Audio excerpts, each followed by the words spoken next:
எப்படி முடிச்சு விட்டேன் பாத்தியலா? என்னடி பண்ற? அது வந்து அத்தை, நான் அரசி கூட ஏதாவது பேசுனியா? அவ எப்படி இருக்கா என்ன ஏதுன்னு பாத்துட்டு இருக்கியா?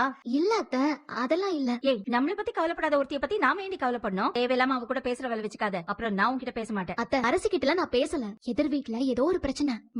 என்ன பிரச்சனைலாம் தெரியல, ஆனா ஏதோ பிரச்சனை, அததான் பாத்துட்டு இருந்தேன். என்னடி, என்ன சண்டையா? அடிதடி ஏதாவதா?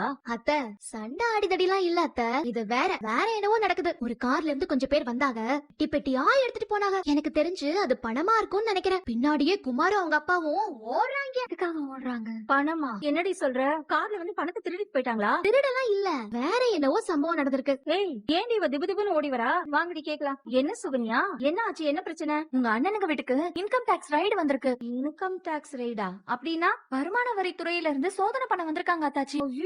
ஐயோ, அவங்க எதுக்கு இப்ப வந்தாங்க? என்ன சோதனை பண்ணாங்க? உங்க அண்ணனுங்க வீட்ல வருமான வரி கட்டாம நிறைய பணம் வச்சிருக்காங்க. அது எல்லாத்தையும் ஆபீசர்ஸ் வந்து அள்ளிட்டு போயிட்டாங்க. வீட்ல மட்டும் இல்ல, அவரோட மில்லு, கம்பெனி, குடோன்னு எல்லா இடத்துலயும் ரைடு நடத்திட்டு இருக்காங்க. எப்படியும் லட்சக்கணக்கில் பணம் நஷ்டமாயிரும்னு பேசிட்டு இருக்காங்க. நேத்து தானே அவங்க வீட்ல நிறைய பணம் வச்சிருக்கிறதா நீங்க சொன்னீங்க. ஆமா மீனா, நானே கண்ணு வச்சுட்டேன் போல. பூரா பணமும் போச்சு.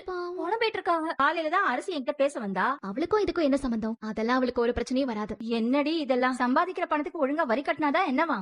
திருந்தவே மாட்டானுங்க, பட்டாதான் தெரியும். நான் போய் அவருக்கு போன் பண்ணி பேசுறேன். நினைச்சதை விட அதிகமாவே லாபம் வருது. டாக்ஸ் எல்லாம் ஒழுங்கா கட்ட வேண்டியதா?